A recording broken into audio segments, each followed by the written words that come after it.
Just wanted to show this trick real quick. I saw Kyle by the creek do it. I believe in the past I had seen others as well, but I distinctly remember him doing it. Take a torch with the heat and get it to the plastic here. And the heat brings the vibrancy of the plastic back.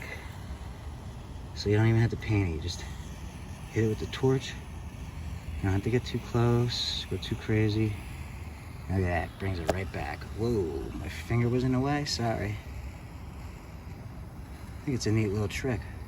Pull this flame up just a tad. Not too crazy. So, gosh. Pretty neat though, right? Faded plastics. All you gotta do is take a torch, go lightly near it, brings it right back to like new. I thought it was pretty neat. So thanks again, Kyle by the Creek, for this tip, as well as others, but I distinctly remember seeing him do it in one of his videos, and I said, you know what? Next time I get a chance and I have this situation, I'm gonna give it a shot, and it works great. So, tip of the day here. Works pretty good. Alright guys, just thought I'd share later.